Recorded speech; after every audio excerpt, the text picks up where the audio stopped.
We're going to discuss a few of the insights of the Meshech Chochma and Parshas Matos. Maybe we'll get to Parshas Masai as well. We begin in Perek Lamed,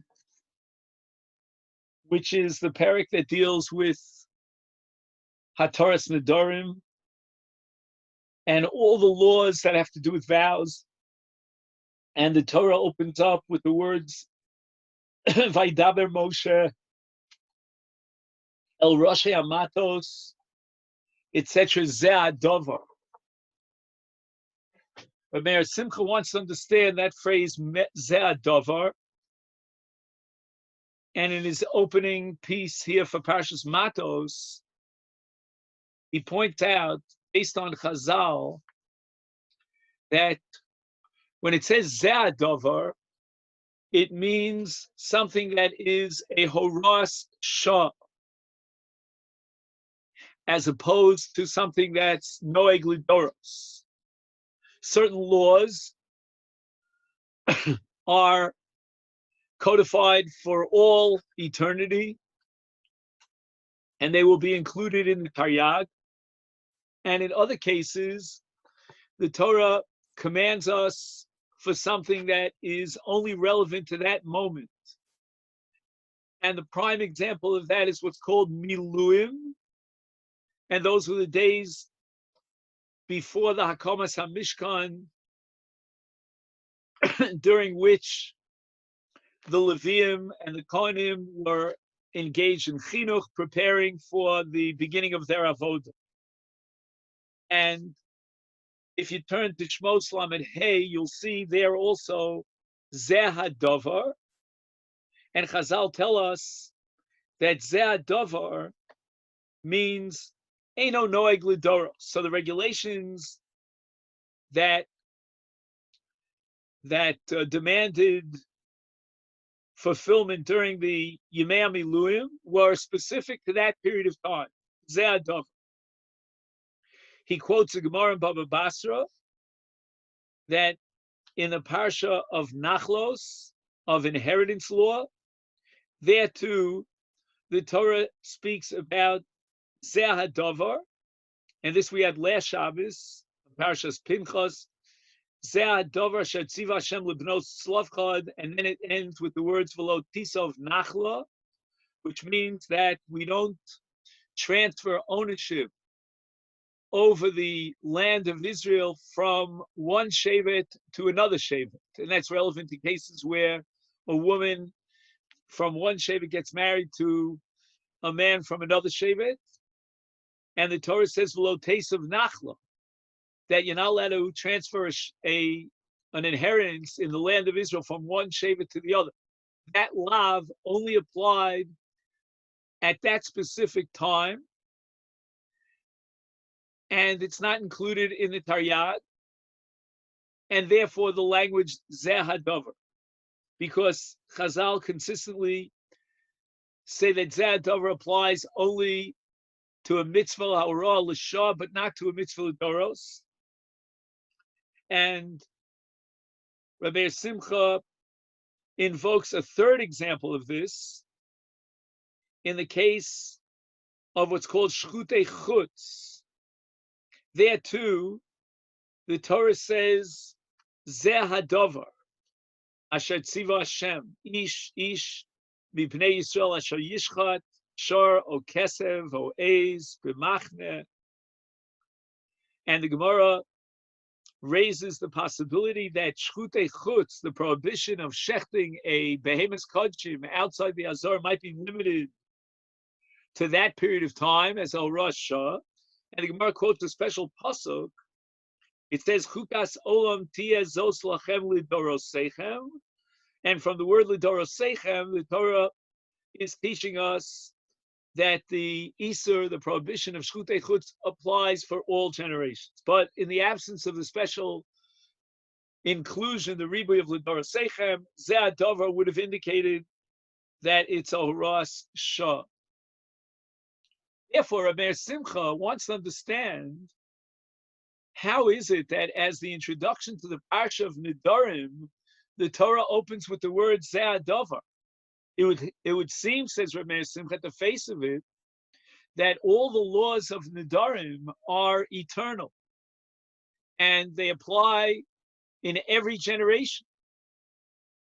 Why then does the Torah employ the term Zeh Davar, which is unique to a Horasha? Is there some element here in the Parsha of Nedarim that can be interpreted as a Horasha, as a very limited, time-bound mitzvah? And in order to explain this, Reb Meir Simcha quotes a statement in Chazal which refers to the historical episode in the previous parsha, in Parshas Pinchas, with regard to Zimri. And Chazal tell us regarding the Maisa Zimri that there was a very interesting cause in the background for the whole episode of the violations, the immoral violations of Klal Yisrael with the Benos Moab. And the Gemara tells us something quite astonishing. It all has to do with yayin, with the drinking of wine.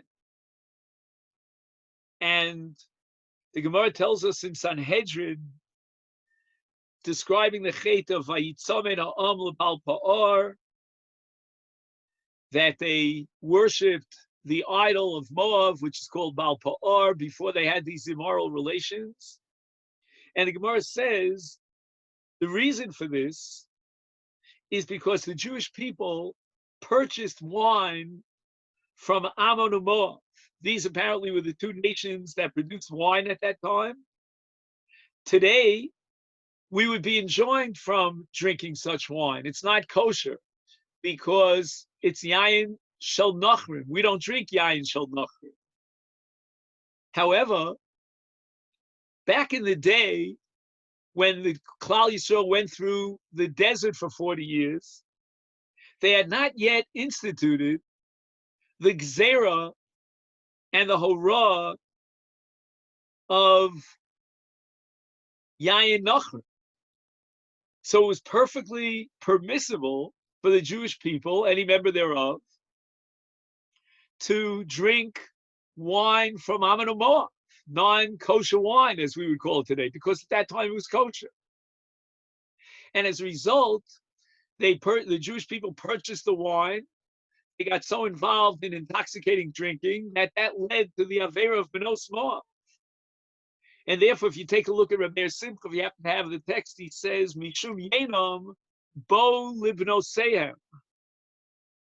And as a result of the relationship that they had with the Benos Moab, Lidover Acher, they came to worship Baal Pa'or, to worship the idols.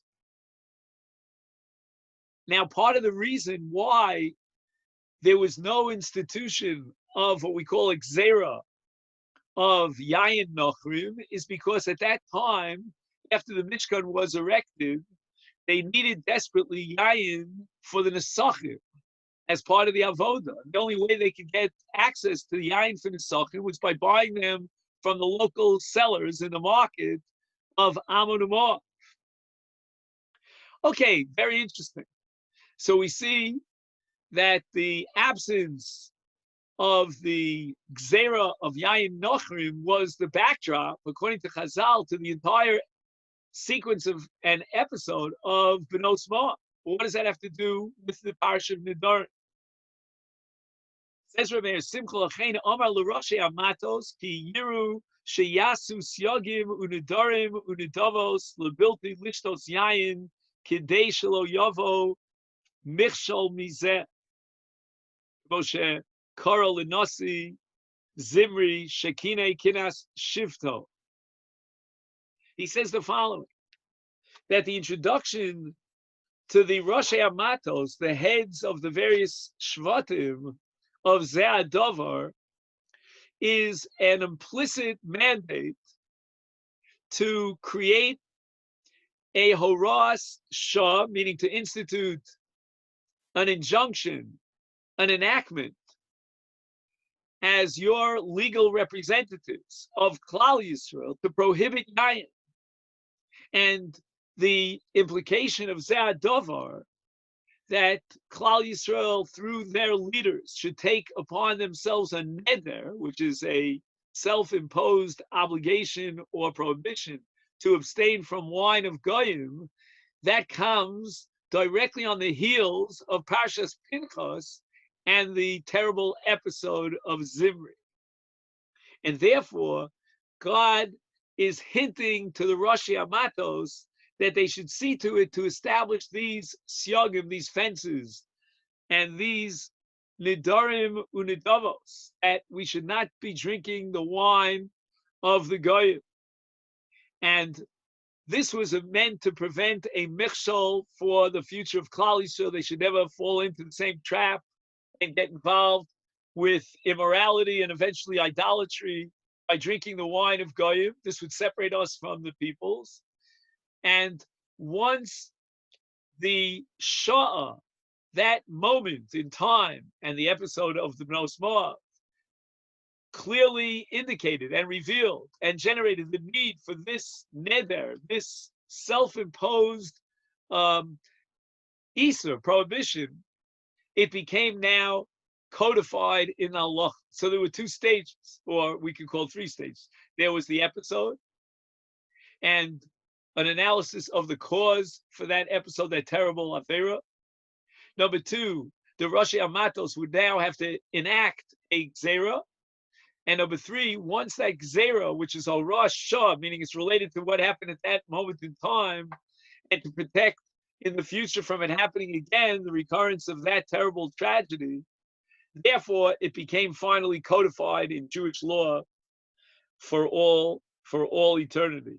And we are prohibited from drinking the wine of the goyim. Interesting insight into two words, Zeh Adam.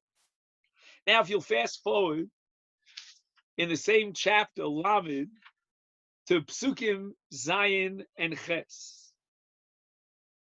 And the Torah says, V'im hayo tiyeh le'ish, that if she gets married to a man, let's read the pasuk inside.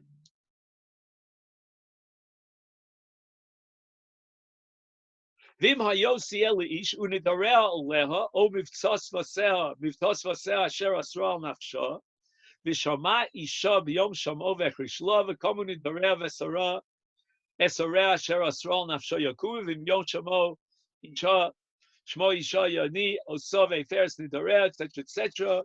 Hashem yislach lo.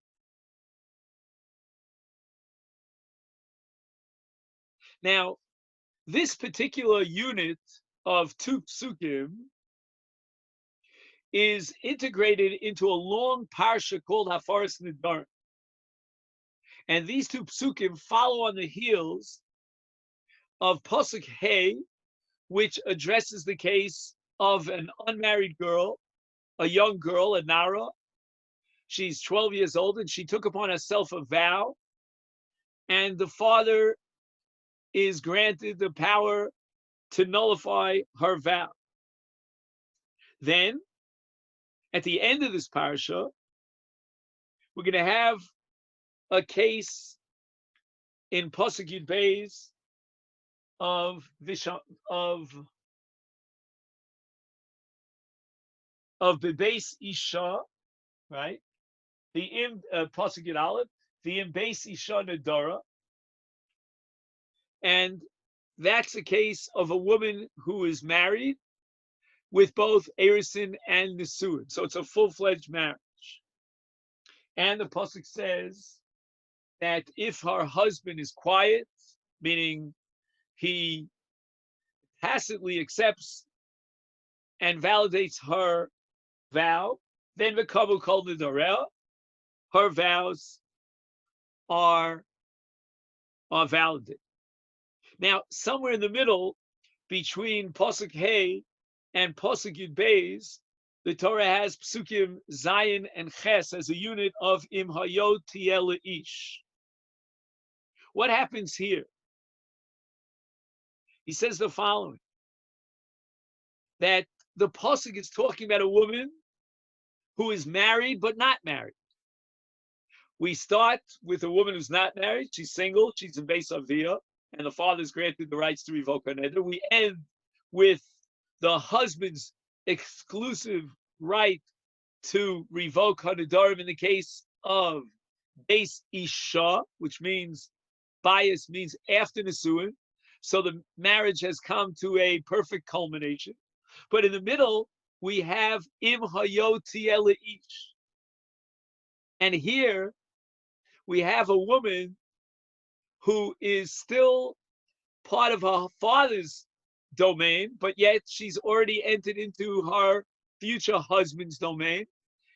And she has one leg here and one leg there because we're talking about a case of an arusa.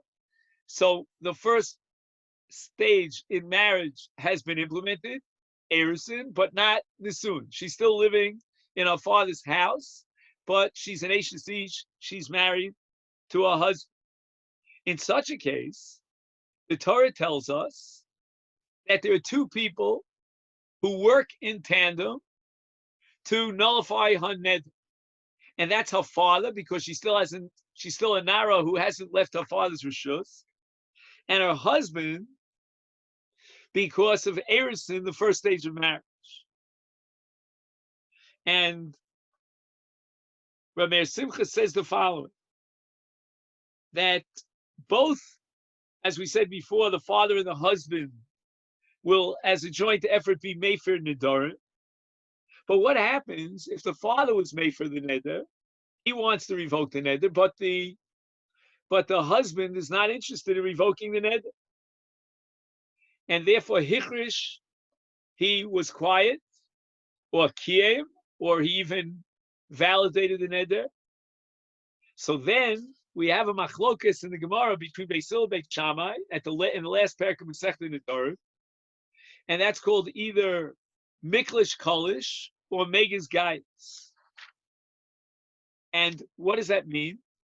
It means that the neder is partially revoked, but partially valid. It's in this middle stage, and it's cut off. And Rabbi Simcha points out that the Gemara says the following: if she took a neder that she will not eat 2 zaysim, 2 olives, and let's say one of the two, whether it's her father or the Arus, was Mefer, and then she eats these 2 zaysim, she'll get Malchus, if you hold again Megas Gaius, because what Megas Gaius means, the neder is cut in half. So instead of the validity of the neder encompassing both zaysim, it'll be limited to one of the 2 zaysim. And as far as that one zayis is concerned, then if you hold Megas Gaius, she will be in full violation of a neder, because the neder is now split in half, and she has a neder that's valid only vis-a-vis 1 olive. 1 olive is enough, kizayis, to generate malchus. For Bal Yachal Dvarav, she violates her neder and she set 1 zayis. Says Rabbi Simcha, if that be the case, then we can shed a brand new light on the language of the Torah here in these 2 psukim. Because the Torah uses a phrase, after it says, Im hayot tiyeh ish, it says,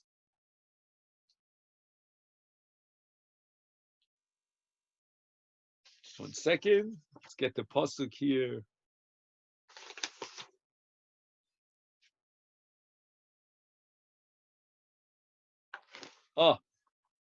It says the following. The pasuk says, "Im biyom shamo isha," etc., etc. So it means that one of the two, in this case, the Orus, let's say, he was mefer his half of the neder, and then it says, "V'kamu nidareha." So Rabbi Simcha asked the following question: if you fast forward to pasuk Yud Beis, there it says, "V'kamu kol nidareha." Why is it Asks Rabbi Simcha again by implication that in Pasuk Ches, which is the case where one of the two, in the case of an Arusa, was made from the Nidarim, it says V'kamu Nidarel. In Pasuk Yud Beis, when we're talking about a full-fledged Nisua, and there's only one individual who is granted the authority to revoke her neder, and that's Habal, there it says V'kamu Kol Nidarel. Why the absence of the word Kol in Pasuk Ches im Hayoti Ish? And the answer is because if the Torah is addressing a case where only one of the two, in the case of an Arusa, is Mefer the Nidarim, then it's never Kol Nidareh. He doesn't have the power over Kol Nidareh. He only has the power over half of the Neder, over one Kizayas of a Zayas, not over two. Masha'enkein in Pasuk Yud Beis, when we're talking about the authority of the husband to nullify her neder, there the Torah says Kol Nidareha, meaning the entire neder in its entirety. Now I'd like you to fast forward to Pasuk Yud Aleph in this very same chapter. And let's read the Pasuk inside. It says the following: V'im beis isha nedara, o asra isar al nafsha bishvu'ah. Now, all of a sudden, the Torah adds a shvuah into the equation, and we're talking about a full-fledged wife. But Meir Simcha says, "Hada ha'iskir shvuah." Why, all of a sudden, as the Israelis would say, "Mapit om," all of a sudden the Torah wakes up and mentions a shvuah with regard to a full marriage situation. With regard to the previous part of the parsha, which is called a nara, who is not married, she's still the base of here, she's in her husband's house. And with regard to a murasa, who is not totally married, she only had erisin. In both those cases, the Torah doesn't mention the word shvuah. So Rabbi Simcha comes up with an original answer to this question based on a Gemara Nidar. The Gemara says, "Ein nizkakim le'elokei Yisrael el mishum shalom bayis bein ish le'ishto." There's a difference between a neder and a shvuah with regard to hafaras nedarim. The Torah teaches us, says the Gemara, that with regard to the father, in the case of a nara, shalonis arsa, and with regard to the husband, in the case of a nara who's married, lo yafeh. A shvuah is something that's so severe and so serious and so weighty that the Torah is not happy, not encouraging the husband or the father exercising his right and his authority to revoke her neder. Not in the case of shvuah. However, once a woman is fully married, then, says Rabbi Simcha, a new element, a new variable comes into the equation. And that's shalom bein ish le'ishta. Here's where the Torah mentions shvuah. When it comes to protecting the marital harmony once she's married, which again is this pasuk here, pasuk Yud Aleph, then that is so significant that it trumps even hafaras shvuah. Hafaras shvuah, which in the case of an unmarried girl should be avoided, and in the case of a girl who's only an arusa, it should be avoided because of the severity of a shvuah. But when it comes to shalom bayis after marriage, if she takes a neder, which is going to impose restrictions on the marital relationship, and it may undermine the shalom bayis, then the Torah advocates afara even for a shvuah. Hence, the word shvuah appears for the first time in the parsha of Beis Isha Nidara when she's a full-fledged marriage partner. And now we want to fast forward to Perek Lamed Aleph, Pasuk Beis, Makom Nikmas. Here, Moshe Rabbeinu gets the command to take revenge against the Midyanim, and the Torah is very specific. and says that following this mitzvah, after Nekom Nikmas B'nei Yisrael Beis Midyanim, Achar Te'asef El Amecha, and then you will die. But Meir Simcha wants to offer, as he always uses the word Yitachin, an original idea as to why Moshe Rabbeinu is commanded in this mitzvah before he dies, and the mitzvah of taking revenge against the Midyanim could not be fulfilled properly or completely after his death. The im haya milchemes midyan achar mos Moshe hayu omrim, the people of Israel may have said, why is it that Moshe Rabbeinu, during his lifetime, after the terrible episode with the Bnos Midyan, did not command us to destroy this nation? I know why. These are the smart Alex on the sidelines.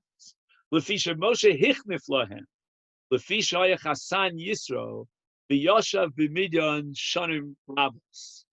Moshe Rabbeinu had a vested interest, his own personal agenda, that would have inhibited him from breaking out into a war against Midyan. After all, he lived in Midyan for years.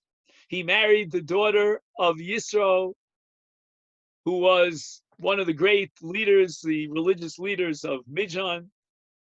And therefore, Moshe Rabbeinu did not want to fulfill this mitzvah to see the destruction of Midyan.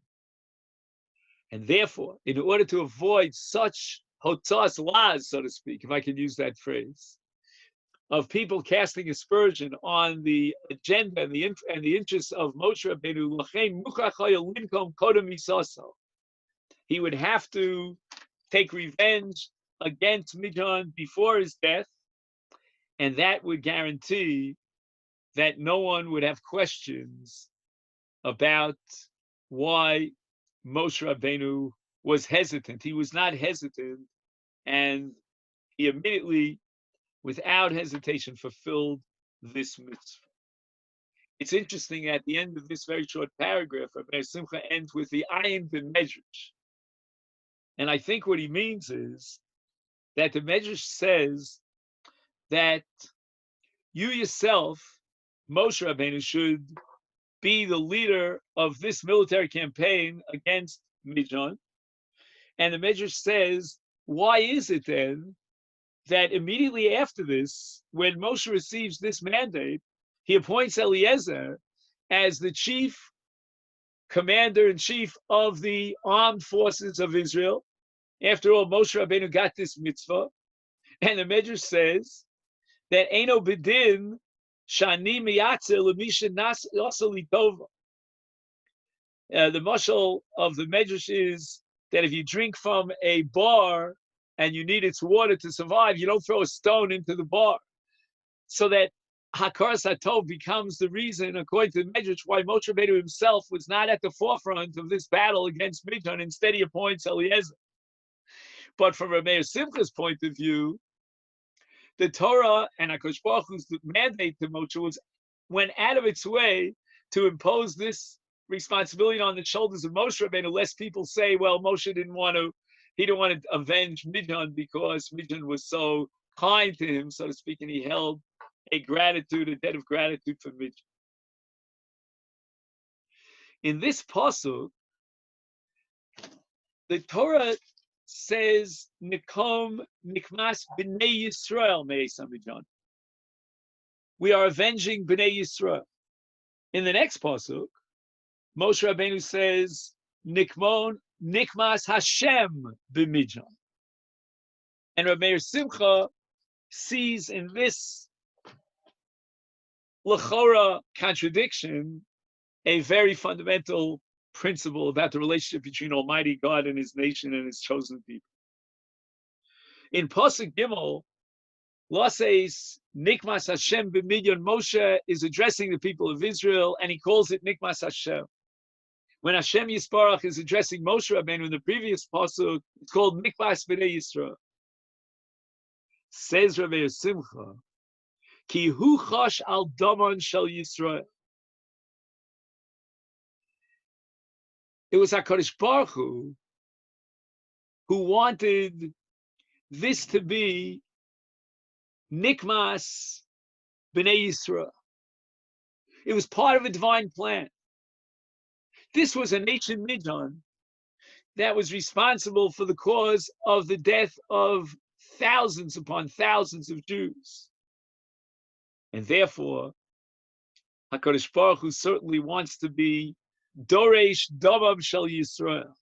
This is Nikmas B'nai Yisrael. HaKadosh Baruch Hu Mevakesh Lios Tzadikim Ralahem B'Olam Hazeh K'dei sheyu Scharam Sholem Li'asid Lova.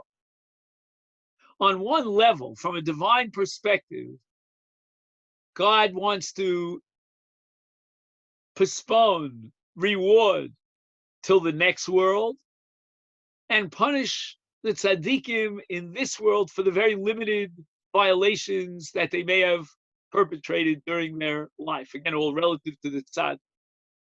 All this is because, as the Mishnah formulates it, Yafeh sha'achas b'olam haba mikol chai olam hazeh. One moment in olam haba is more meaningful than the entire existence that we have in this world.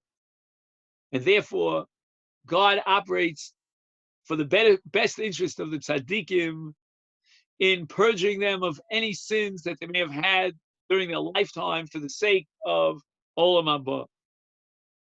Yekablu al averos ha'onesh b'olam hazeh. Aval tzaddikim. Let's look at this from a different perspective. From the perspective of the tzaddikim, it's pugfakeh. It's just the opposite. Their chosim, they are concerned about chil Hashem. They realize that if they suffer in this world, that's going to create an entire problem of chil Hashem. We call it theodicy. How could it be? Everyone's asking that a tzaddik v'ralo, he's suffering so much in this world. And therefore, from the tzaddik's perspective, whose entire essence and purpose is Kiddush Hashem, to maximize the glory of God, they would be, they would rather give up, if need be, and forfeit some reward, some element of reward in the eternal world, the Olam HaRuchni, the spiritual world, so that they not suffer in this world. You know, you and I would say, well, if a tzaddik doesn't want to suffer in this world, that's because who wants to suffer, right? But no, the tzaddik does not want to suffer in this world because of the chil Hashem that is a result of his suffering. The yesh bo chil kvod Hashem yisbarach, that this will desecrate the glory of God, the name of God, when they see tzaddik v'ralo. And therefore, there are two different perspectives. From God's perspective, on behalf of the best interest of the tzaddik should be suffering in this world.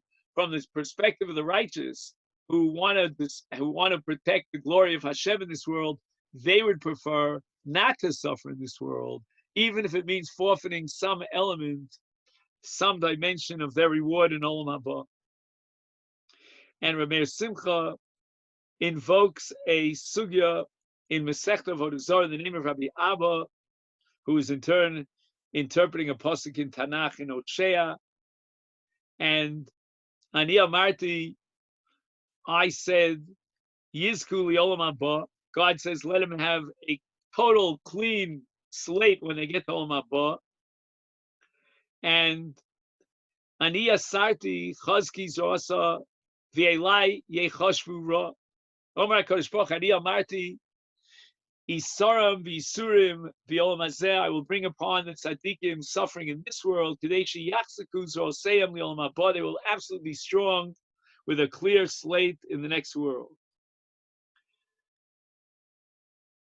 But then the Gemara says v'ela yachshvu ra, on that pasuk in Hosea, shem yichashvu sharag l'chvod shmo yisparach, that the tzaddikim will think that suffering in this world for them is not good for the shame, the name, and the reputation of God in this world.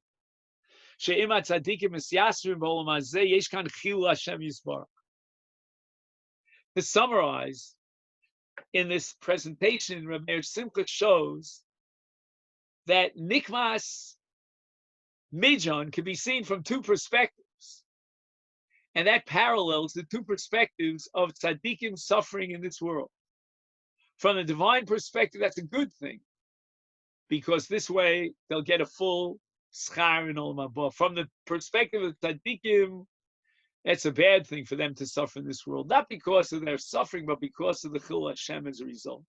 You see that there's almost like a partnership here between HaKadosh Baruch Hu and Knesset Yisrael, in which each cares for the next, and each has the best interest of the next one involved. And what was the perspective on Nikmas Mijan? It was a twofold perspective, and both are true at the same time.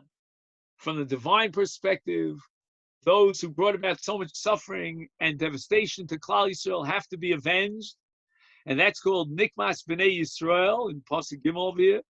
And from the perspective of the Jewish nation, it is Nikom Nikmas Hashem B'Midyan, as it's written here in Pasuk Beis, because the people of Israel are so in love with HaKadosh Baruch Hu. They want to bring everything for His glory, and those who rebel against Him have to be destroyed. And that's Nikmas Hashem B'Midyan. We're operating on behalf of Hashem.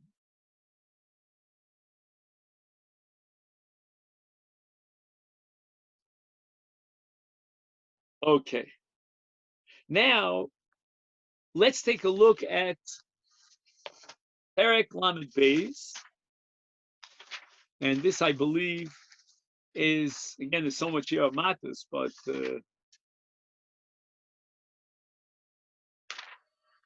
we'll take a look at Pasuk Chaf Hei.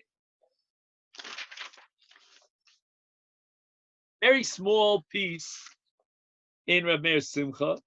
Vayomer B'nei Gad u'B'nei Ruven. So let's read the Pasuk in its entirety.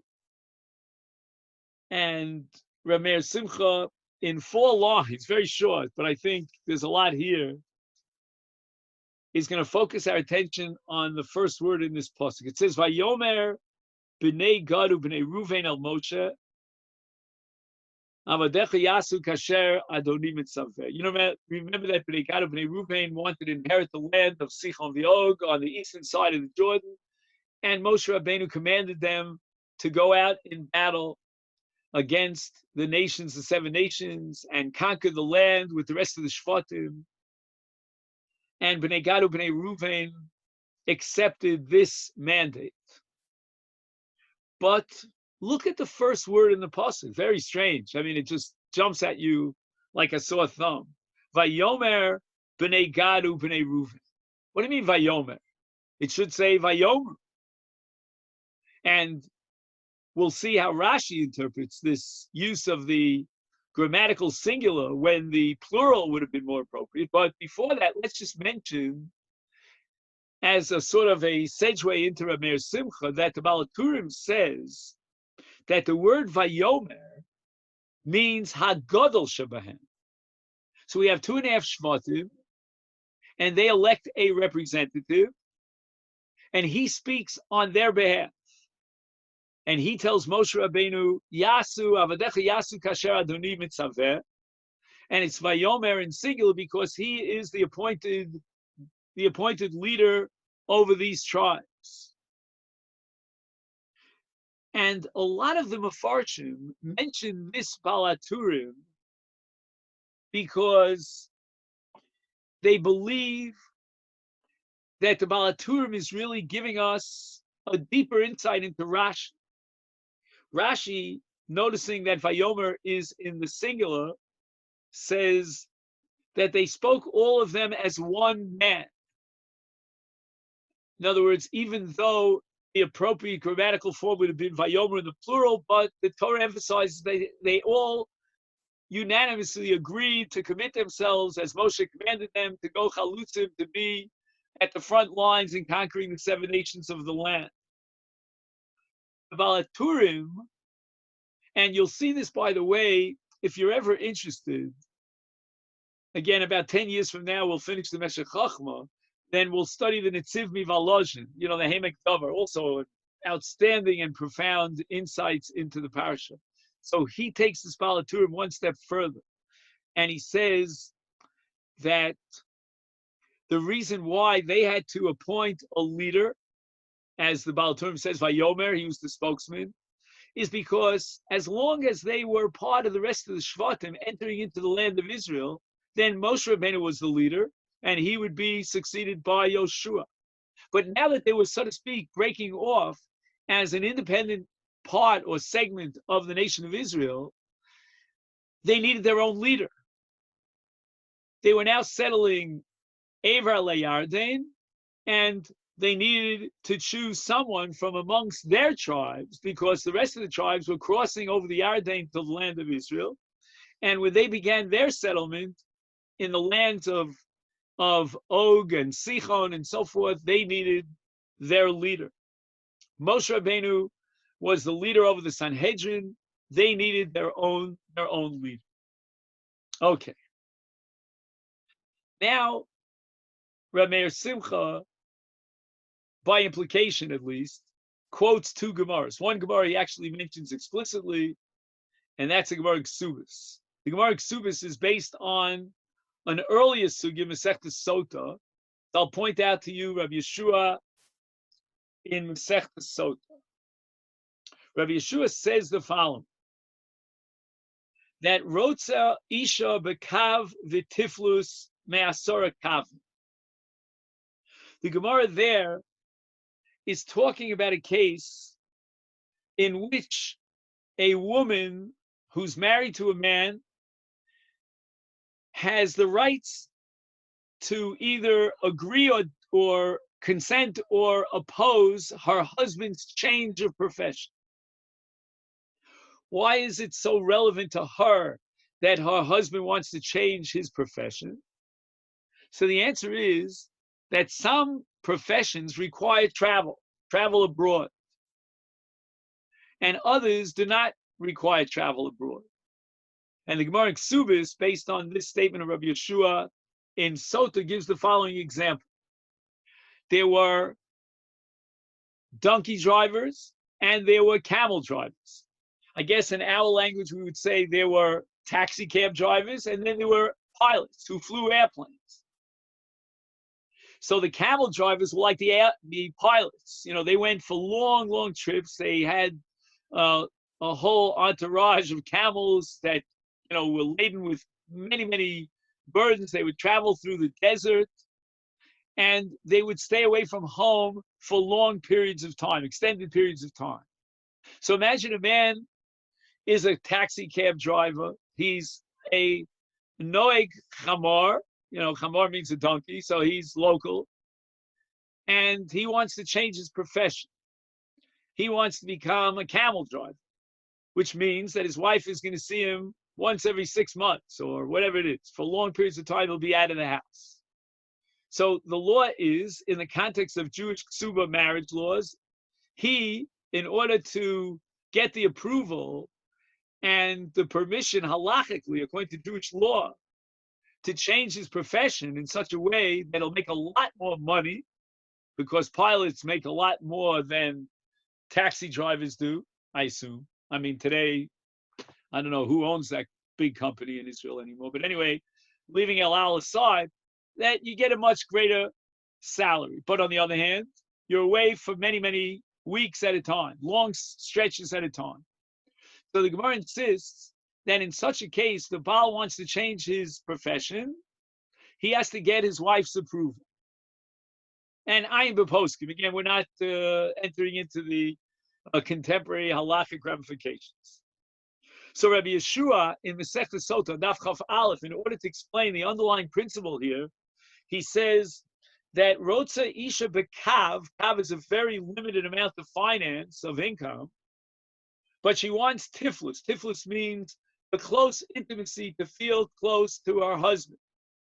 Me'asora Kavim, even if it means that she'll be getting 10% of a massive amount of wealth that her husband can make on this major job that entails travel and staying away from intimacy for a long period of time. And in the case of the Gemara in Ksubis, the Gemara quotes Rabba Bar Chanan, and he's based on Rabbi Yeshua in Masechta Sota, and that is that this donkey driver who's married and now he wants to change his profession, he wants to earn a lot more. They're offering him an upgrade to become a camel driver. Then, because he's going to be away from his house for a long period of time, he's got to get the consent of his wife. And as a general rule, he should not anticipate that his wife is going to agree, because a woman prefers one single kav, which is basically a modest means, rather than 10 kavim, as long as she could have, instead of a long distance relationship, a close relationship. All this is an introduction to Rashi, because the pasuk says Vayomer, and the Bnei Gad and Bnei Ruvain were represented by one leader who came forward, and he made this statement that we are prepared to go chalutzim for this battle. And Rashi says Ki'ish Echad. Those are the two words in Rashi.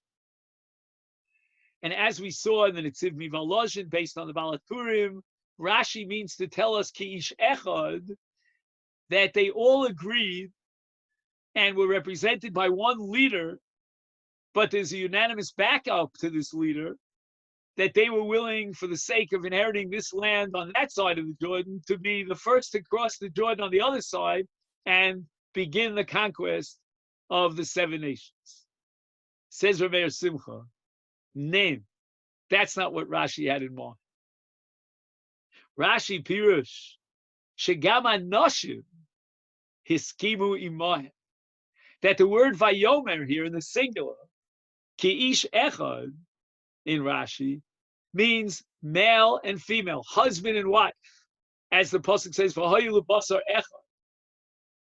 The afal picha isha rotza bekav v'tiflus ubilti rishusan with a nun berishus, meaning the approval of the women.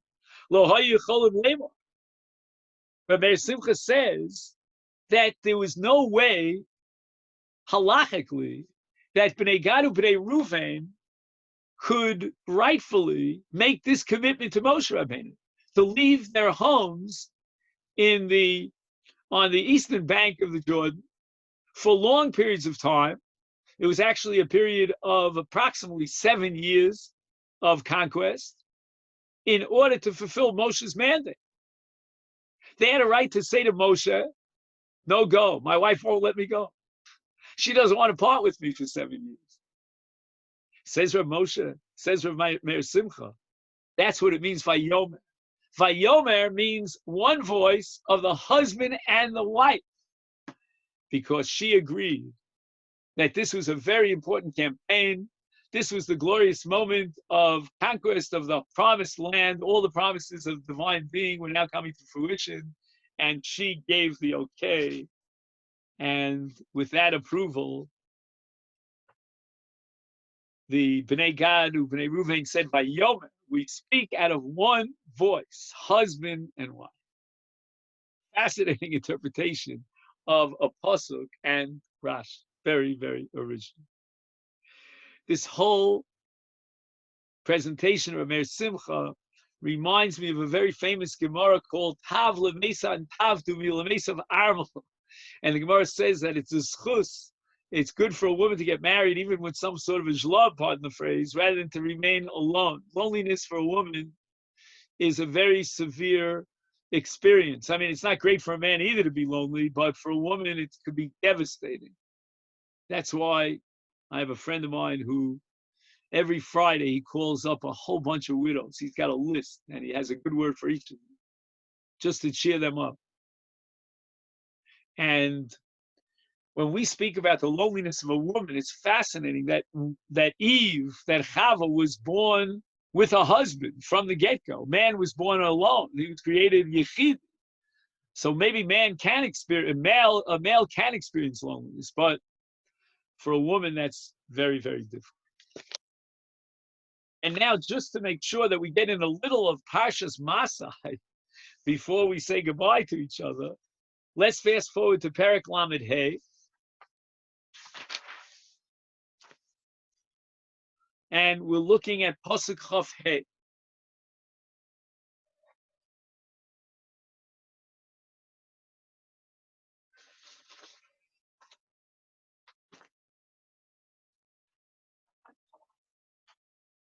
See, I have to turn the pages in two books. I have the Meshech Chochma, but it doesn't have the text of the Chumash, and I don't know why they published the Meshech Chochma without the text of the Chumash.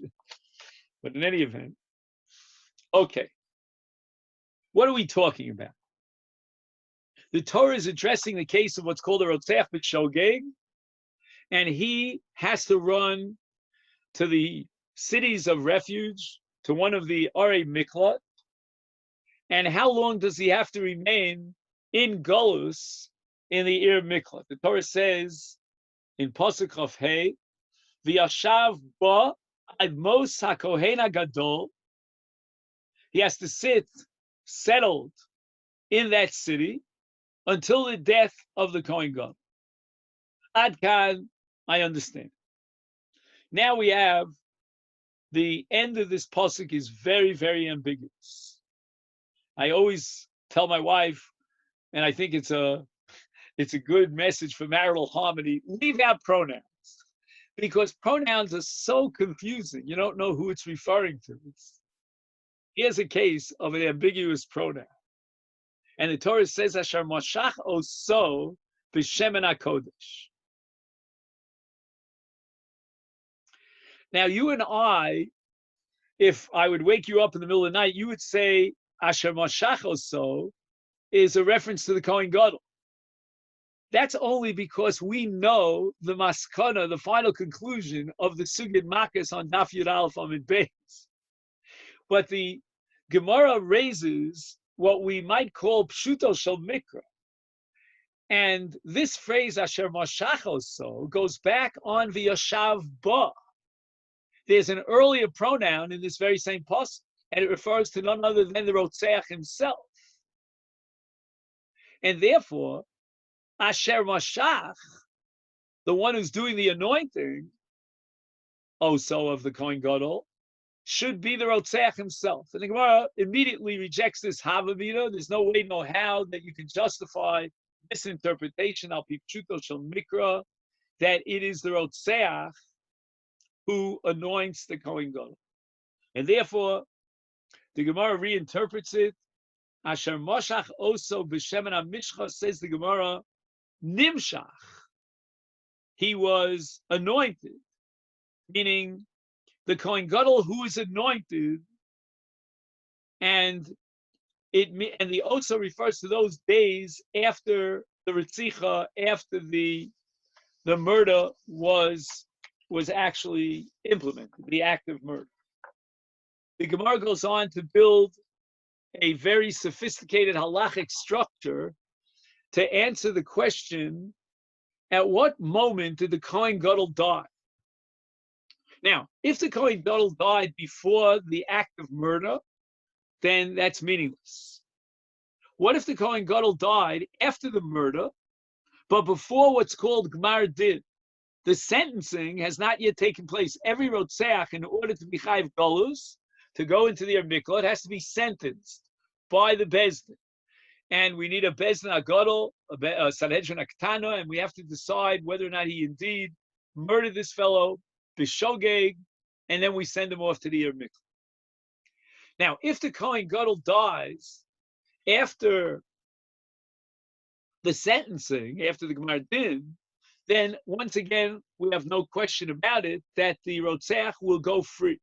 And the reason for that is because the moment of Gmar Din is the moment of the Chiyuv Golus, of the obligation to go into Golus. From that moment on, the death of the Kohen Gadol will determine the Golus, and if the Kohen Gadol dies. But what happens if the Kohen Gadol dies between the murder and the sentencing? And in the meantime, they appointed a second Kohen Gadol as a replacement of the first Kohen Gadol. In such a case, the Rotzeach does not go free with the death of the second replacement Kohen Gadol, because we need a Kohen Gadol to be alive both at the time of the Ritzicha and the time of the Gmar Din. And that's a sugya in Meshech Matos. Okay. Now, what I want to share with you is not just the Meshech Chochma, because I think the Meshech Chochma is built on the Sfarno, but the Meshech Chochma wants to improve on the Sfarno. The Sfarno, as you know, is one of the great Spanish commentaries on the Chumash, and he suggests a pretty radical pshat in this pasuk. And he says that the Asher Moshach is not to be read Nimshach, as the Gemara interprets it, but Asher Moshach is referring to he who anoints the Kohen Gadol. Who anoints the Kohen Gadol? It's he with a capital H.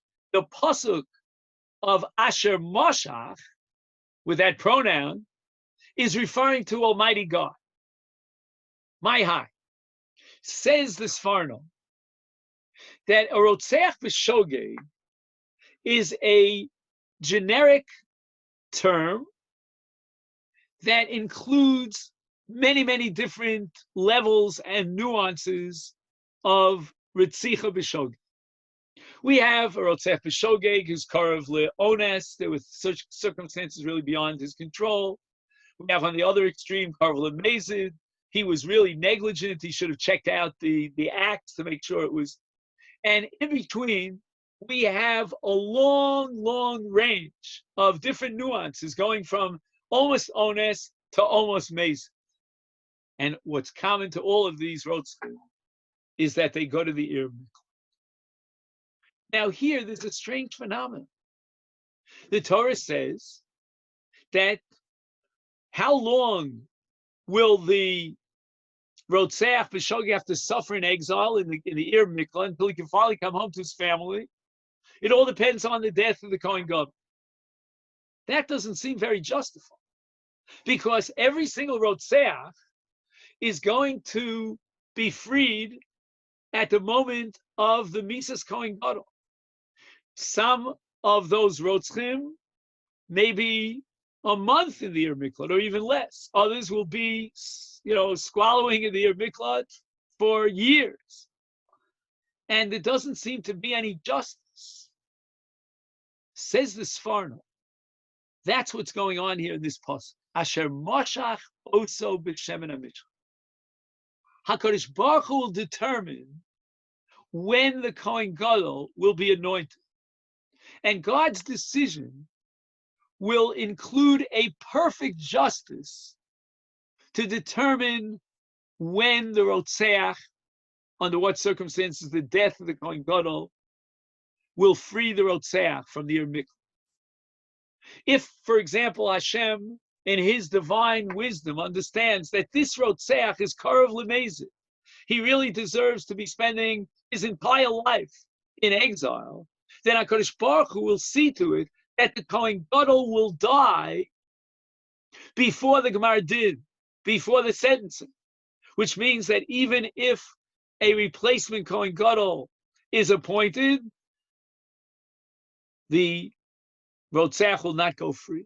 If, on the other hand, the Rotzeach is Karov Le'ones, he's really not so guilty, if I could use that term, he doesn't deserve to be wallowing in the Ir Miklat for the rest of his life, then HaKadosh Baruch Hu will see to it that the Mashiach of the Kohen Gadol will be right after the Gemara Din, or in a short period afterwards.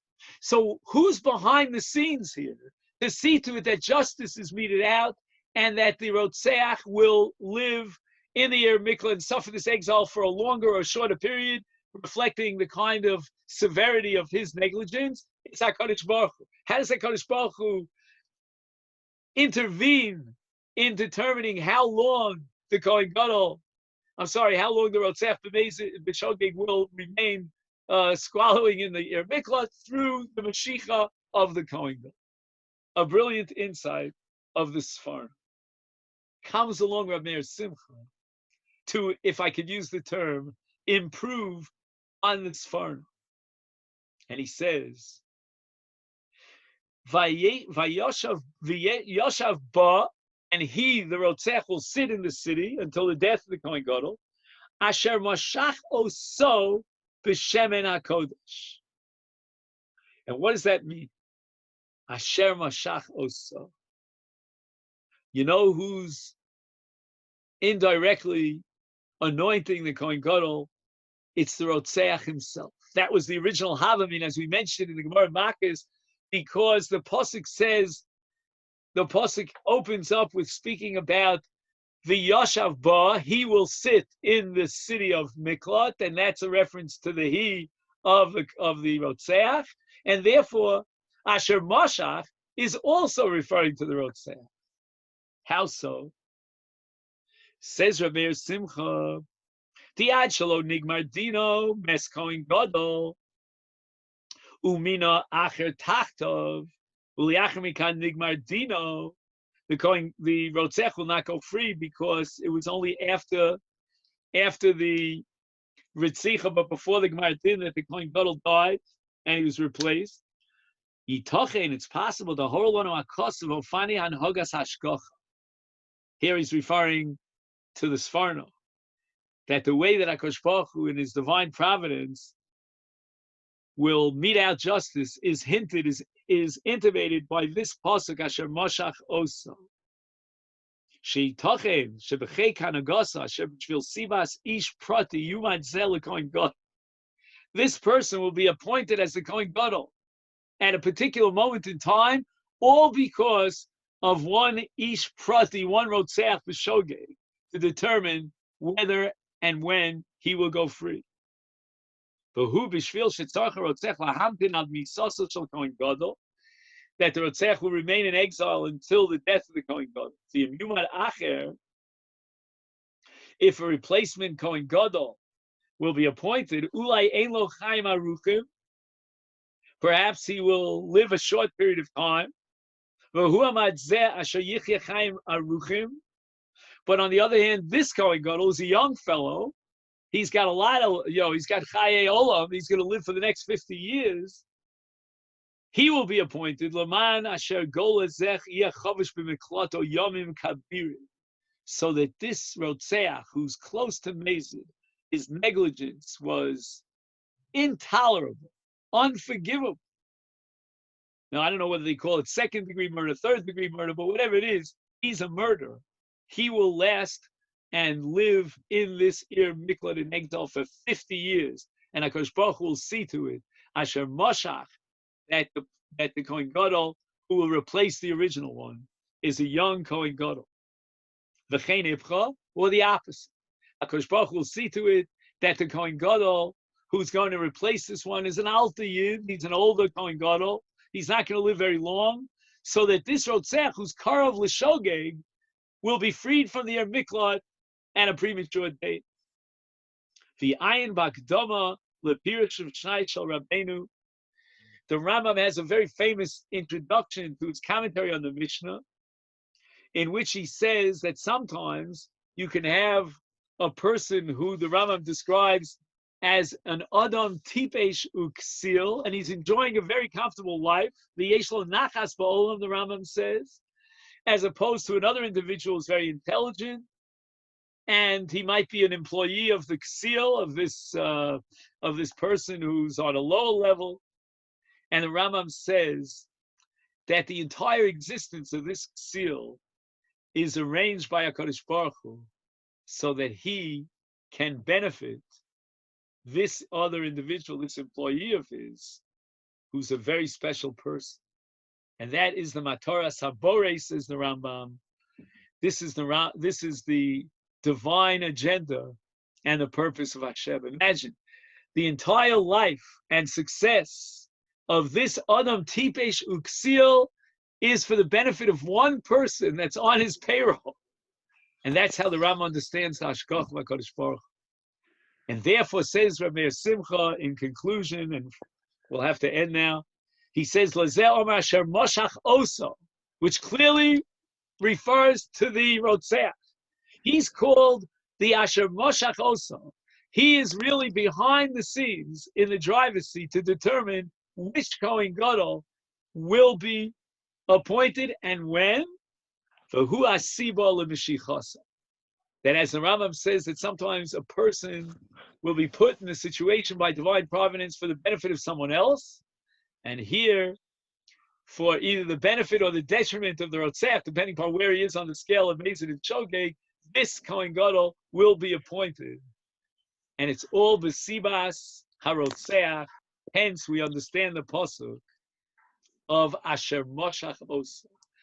And just to end with a quick evaluation of this, not that Rav Meir Simcha needs my evaluation, but basically Rav Meir Simcha, in a sense, again, I'm going to deny I ever said this, so don't quote me. He's improving not only on the Sforno, but he's improving on the Gemara in Matos, because the Gemara in Matos admittedly rejects the Pshuto Shel Mikra. There's no way that you can read the pasuk as it reads grammatically, that it is the Rotzach, the murderer, who is in charge of appointing the Kohen Gadol. And therefore the Gemara is forced to reinterpret the pasuk.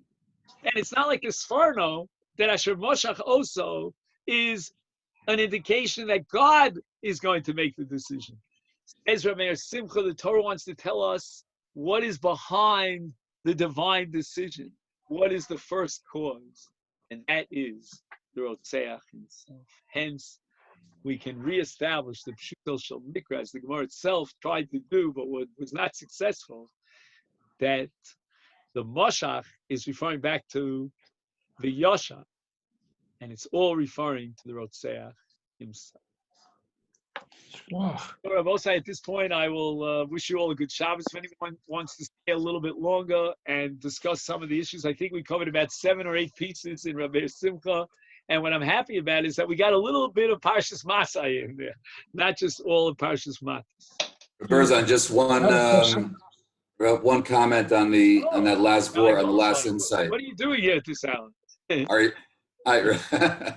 I mean, practically, it'd be very difficult for that to work out. In other words, if you have a number of roadstim that are in the year mikla. In other words, if it's one-on-one. Yeah, you're right. I can understand, but you could have 20 people there at the same time, and then it becomes very. This is all part of the divine plan. So it means that God is going to space out. He's going to work out all 20 people in some way. Okay. But you remember the pasuk Asher Ino Biyado, right back in Parshas Mishpatim. And the whole episode of Ruvain slipping on a banana peel and falling off his ladder. And that's right. Yeah. It's all part of a divine plan to mete out justice. And although Rav Meir Simcha doesn't refer to that Chazal, I have no doubt in my mind that means that everything in Yiddish we say it's all Eiskecheshbon. It's all calculated. Right. And every single piece of history is going to work out.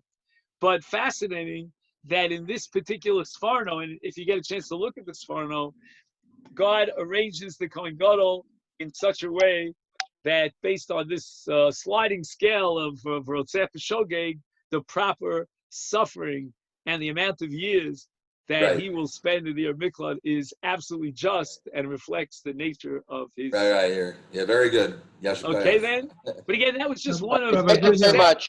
That was just one of 7 different pieces that we did today. I don't want they were all great. I don't want you to remember, forget the first 6. No, they're excellent. If you were a student of my class, I would give you an exam. I'd give you a week to prepare for the exam, and then I would drill you with 20 questions on the 6 or 7 pieces that we studied.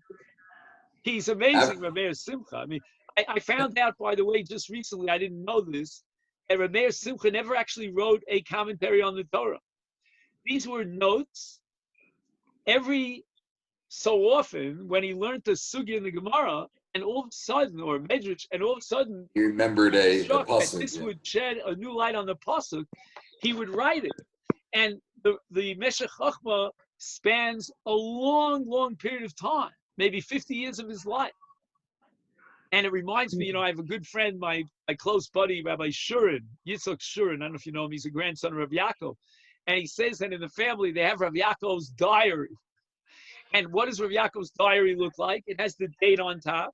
And then it says, Ayin Ksubis daf this with a Chiddush of Rav Yaakov on Ksubis. Then there's a line. And then it says, Ayin Tur Shulchan Aruch Choshen Mishpat Siman this. And there are like 5 or 6 different entries on every day. That was his diary. And what we are looking at here in the Meshech, which I never knew, and I only found this out because I have a friend who has a friend who actually has access to the original manuscript of Rebbe Simcha, and it was written in different times, different places, and put all together. All right. Anyway, I'll wish everyone Beautiful. a great Shabbos. And Rabbi Berzon, a question for you. yes, please. So going back to Vayomer B'nai Gad B'nai Ruvain, and you have the Rashi, Kish Echad, and the Sforno's interpretation. Well, I didn't get a chance to see the Sforno. I don't know. Oh, you mentioned the Meir I Simcha. mentioned the Balaturim. The Balaturim says that Right, the right, Vayomer was the leader that was appointed Right. democratically You by mentioned these two Shvatim, knowing full well that Moshe is now leading the people and Yoshua Right. over the Jordan. So you mentioned Meir Simcha that the Kish Echad really means the women too, that they agreed that the men should go. Husband and wife. So I know we don't want to be Choshe B'Ksherim, but couldn't it possibly be that the women were also hungry, so to speak, for the rich lands, maybe the Yarden? Again, I would like to believe that Moshe's original suspicion and his intuition that the people of these two Shvatim really wanted to, they wanted to just get this rich land, and all they were interested in was finance, that was dispelled. In other words, the people, by gathering together and saying, yes, we want to be the first, the Chalutzim, in this military campaign, they indicated their love for Eretz Yisrael. It's very interesting. My Rebbe Rav Soloveitchik used to say, why is it Chatzi Shevet Menashe? And half of Shevet Menashe were on the eastern side of the Jordan, and the other half of Shevet Menashe on the western side. They crossed the Jordan and settled therein. So he used to say, my Rebbe, that when you split up a Shevet, and any family gets split, very often, with the passage of time, they fall out. If you know what I mean? If you're not in touch and so forth. In order to guarantee that this Shevet, called Menashe, would stay as one unit, it was necessary that there would be certain cousins on one side, on other cousins on the other side, and they would constantly keep in touch with each other and communicate with each other. But be that as it may, we really believe that these 2.5 Shvatim had the right kavanah for the sake of heaven l'shem shamayim, and they needed halachically the consent of their wives, and their wives understood the greatness of this moment and the commitment to cross the Yarden and be at the forefront of this military campaign to finally realize and bring to fruition the divine plan that the Jewish people would inherit the great land, and they wanted to be a part of it. And they could have said, well, like any other woman, we like the closeness, the intimacy with our husbands. We're not going to part from our husbands. I'm not going to let my donkey driver become a camel driver and go on these long trips. I don't care about the extra money. But Yeshua already taught us that a woman wants that intimacy. She doesn't want the extra money.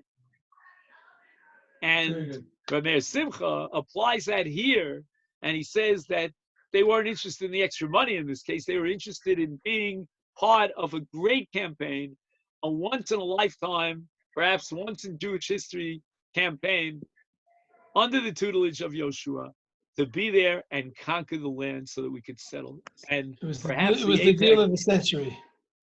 Deal of the century, and the apex of Parshas Masai, in my opinion, and that's what I mentioned this in a videotape. I don't know if you got the chance to see it. I sent you an email to ask me to send it again, please. I did. I sent it twice already, and I responded to your email. Okay, but maybe the second time didn't come out. I'll try the third time. I didn't see it. I didn't look for it. Okay, take a look and let me know as soon as you can. The apex of Parshas Masai, in my humble opinion, is one pasuk. V'yashavtem es haaretz, v'yarashtem es haaretz, v'yashavtem ba. So this was the Yerusha of Eretz Yisrael, and Bnei Gad and Bnei Ruvain did not want to miss up on the opportunity to be part of this great, and the women folk had to come around with their approval because halachically it could not be possible without their approval. But they understood the greatness of the moment. They understood that they have to be mavater, give up on the closeness to their husband for who knows how many years, but they gave their approval. Okay, then I'm going to have to go now, and thank you so much. Thank you very much. Define every great man is a great woman. That's the message of Amir Simcha. Have a good Shabbos, Rabbi. Have a good Shabbos. Thank you so much.